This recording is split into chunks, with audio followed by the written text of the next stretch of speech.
Vaya, y hay quienes creen que tú te has capitalizado tu pensamiento, No, tu ambiente. no. Y amas a Cuba, y amas la revolución en tu corazón. Cuba, la revolución cubana está en nuestro corazón y en nuestro cerebro. Todo pueblo que resiste el embate de un imperio tan funesto como el estadounidense es un pueblo que vale la pena amar y respetar. Okay. El lomo crea a un Dios, pero realizando dos procesos de inversión, porque en ese proceso el creador se convierte en criatura. Miren la complejidad que ese cerebro produjo. El creador se convierte en criatura. Ese Dios producido se convierte en el creador. Es que nadie produce un Dios débil. Yo produzco un Dios para que me apoye, para que esté cerca de mí, que sea leal a mí. Ese es el proceso de producción del Dios. Ahora bien, ¿y cómo yo me relaciono con ese Dios? Este es el papel de la oración. La oración tiene justamente esa función. Vos dialogás con el Dios. Tiene en el curso de la historia un peso político. Todos hemos de practicar esa oración. No solo en los momentos de angustia, ni en los momentos de debilidad. De manera permanente. Estamos en medio de una situación de crisis mundial, política, económica, pero también tenemos un gran espectáculo en Qatar. Y digo espectáculo deportivo. Es cierto. No sé si lo llamo muy bien. O sea, no, más que mundial es un espectáculo. Yo creo que has usado bien la figura. Porque en una primera mirada, lo que está ocurriendo en Qatar es una fiesta del deporte. Pero en una mirada más detenida, es el reino del espectáculo. El más caro que uno haya podido imaginarse. Lo que hay en Qatar, ¿es fiesta del deporte o es una fiesta del espectáculo? La Ley General de Deporte definió en su momento el deporte como una actividad al servicio del desarrollo material y espiritual del ser humano. Así lo definía la ley. Ahora, ¿y lo que hay en Qatar tiene que ver con eso o tiene que ver con los negocios inimaginables? Hay que saber que Qatar es un pequeño país de 11,000 kilómetros cuadrados, con 350,000 cataríes, pero con una población de cerca de 4 millones de personas, todos emigrantes. La población catarí es de 350,000 personas, más o menos. 11,000 kilómetros cuadrados, pero lleno de petróleo y de gas. Allí, en el Golfo Pérsico, donde está Qatar, están ocurriendo acontecimientos políticos trascendentales. Se está destruyendo el dominio que Europa siempre tuvo sobre esas tierras y el dominio que Washington ha tenido hasta hoy. Uno debe pensar en lo que pensaba Confucio de los chinos. ¿Sí? En lo malo también habita lo bueno. Okay. Normalmente se piensa que los acontecimientos en Ucrania, que no es ninguna guerra entre Rusia y Ucrania, ni ninguna guerra entre Rusia y Europa, ¿no? Es una confrontación entre Eurasia y Occidente. Eurasia, Rusia, China, India, Irán. Eso es lo que se juega allí en Ucrania. En una primera mirada, eso es negativo porque nos aproxima a una guerra atómica. Europa, por ejemplo, que siempre ha sido un centro aparente de decencia, Europa hoy es el patio trasero de los Estados Unidos, con las verdades en la cara. Cuando se anuncia, por ejemplo, la negociación de un tratado comercial con China, es un desorden. El orden es el que indica que todo tratado comercial debe firmarse con los Estados Unidos. Ese es el orden. Bueno, entonces aquí hay un desorden.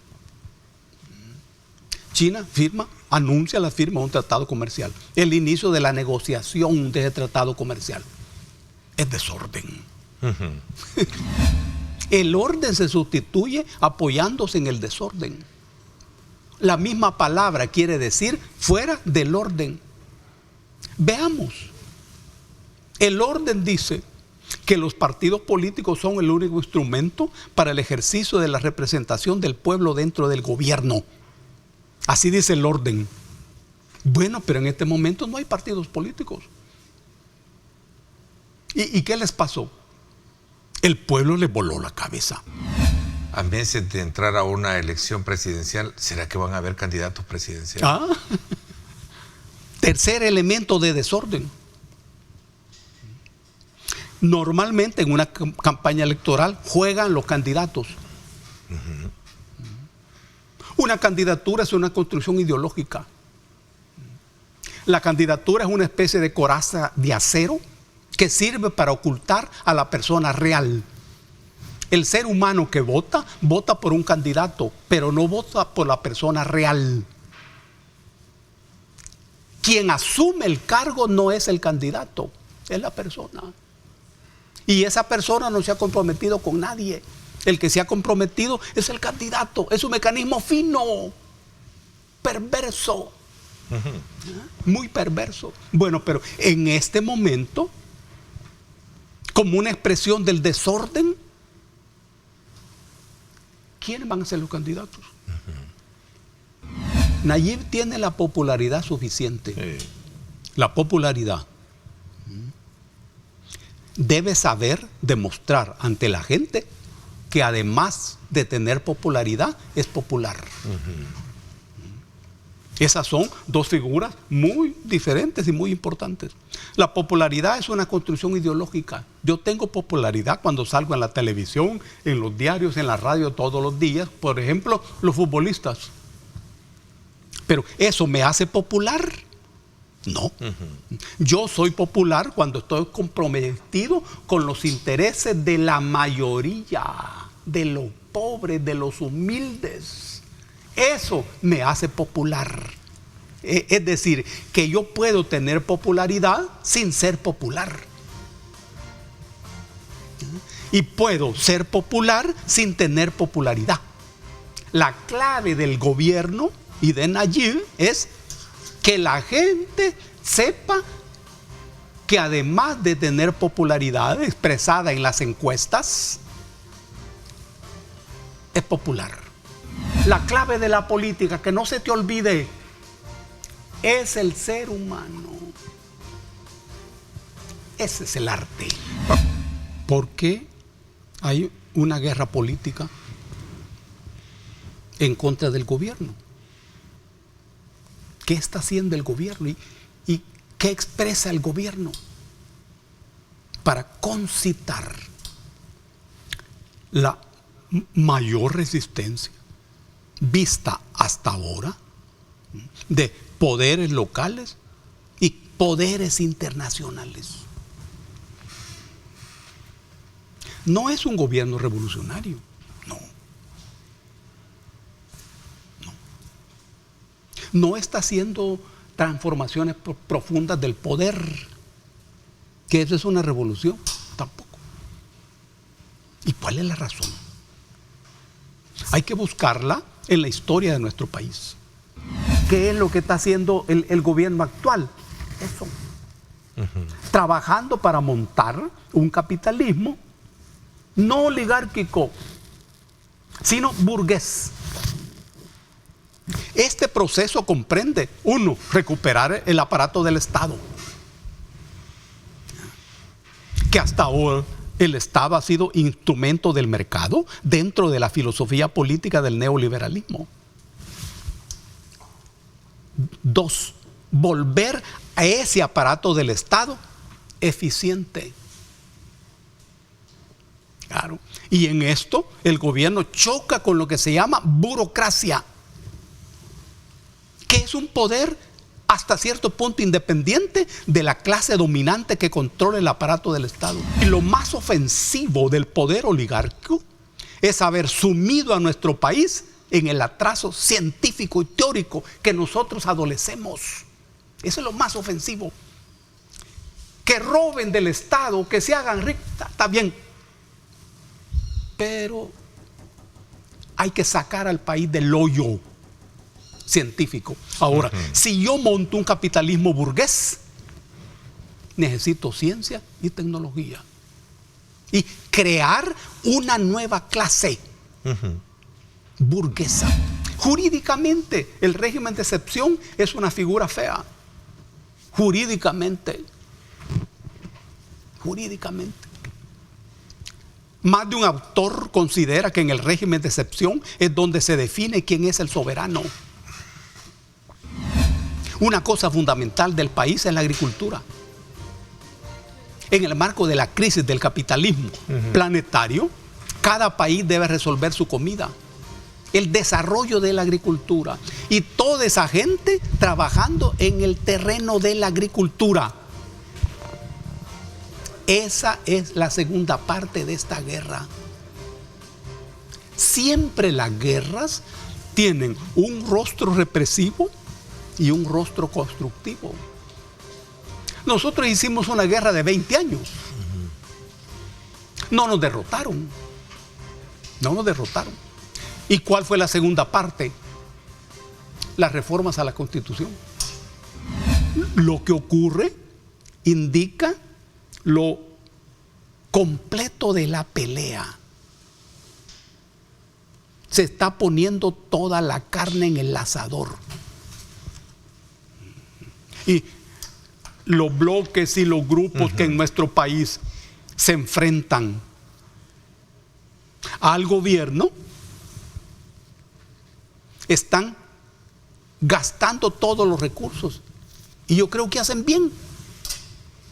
Esa es su cabeza, ese es su pensamiento y tienen derecho a hacerlo. La ideología es el corazón de la política. La gente del gobierno no debe ignorar eso. Que el hecho de que todos los días el diario de hoy haga su trabajo, ¿qué es lo que hace el diario de hoy? Su trabajo requiere una respuesta milimétrica. En nada de eso hay que guardar silencio.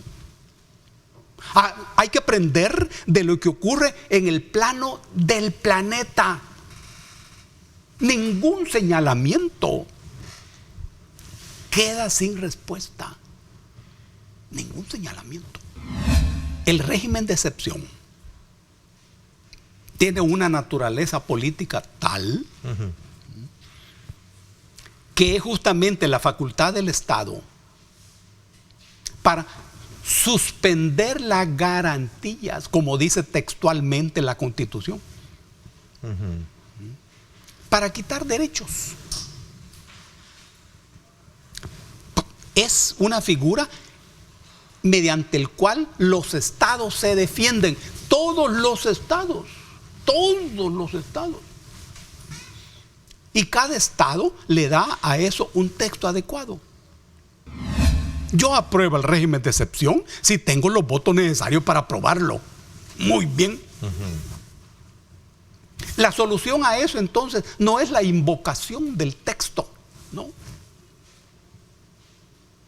Ni las denuncias internacionales, que hay que hacerlas. ¿Cómo no? Ellos saben cómo hacer eso. Pero el punto es cambiar la correlación de fuerzas. Si no se cambia la correlación de fuerzas, pues no se cambia eso. Esta guerra de 20 años fue una guerra campesina, pero dirigida por una pequeña burguesía intelectual. Es la guerra más completa y compleja de nuestra historia y la más desarrollada. Enfrentó a un ejército de la oligarquía, que tuvo en esta guerra el mayor reto desde que asumió el papel de clase gobernante. En ese momento el ejército no estaba ganando la guerra, la estaba perdiendo. Y nosotros no estábamos perdiendo la guerra, la estábamos ganando. En la medida que el ejército no gana la guerra, la pierde. En la medida que nosotros no la perdemos, la ganamos. Hay que darse cuenta que de parte de la antigua guerrilla no hay ninguna persecución, que es legal. Persecución legal. Son los perdedores de la guerra. Siempre que uno pierde una guerra, hay consecuencias. ¿Cuál es el problema de todo eso aquí en nuestro país? Que no se conoce la verdad. Porque la verdad no es lo que aparece en los juzgados. No, en los juzgados es el derecho. Es el juzgamiento. Es el juzgamiento. Pero el problema es la verdad. En el caso del coronel Benavides, el documento de la audiencia de Madrid, allí hay un desarrollo, datos reveladores, sí, histórico. Y es trágico, porque si vos te enterás de la verdad de algo ocurrido en tu país, ¿y por qué debes enterarte de eso en un documento español? ¿Cómo es que la audiencia de Madrid te viene a decir a vos la verdad? Una verdad histórica. Ese es el desastre de nosotros. ¿Qué es lo que está en juego aquí? ¿La historia o la memoria? La historia es un viaje al pasado en busca de la verdad. La memoria es un viaje al pasado, pero apoyado en el recuerdo. Apoyado en el recuerdo. Los pueblos tenemos problemas con la historia, no con la memoria. Porque los pueblos hacemos la historia, pero no la escribimos. Los hechos del Mozote no son hechos militares, en donde uno puede decir, ese coronel tiene una gran capacidad militar. No. ¿Qué valor militar tiene matar a los campesinos? Ninguna. Otra cosa es cuando militarmente se combate y se vence al otro. Allí no se puede matar al prisionero. Esa es parte del derecho internacional. Al prisionero se le respeta la vida. Es prisionero. Sí. Se ha rendido, ha entregado las armas. Cuando aparece Luciérnagas en el Mozote, que es parte de la historia tensa de nosotros, y uno sabe que ese título es de ese trabajo de Susana, es bueno que hables con Susana.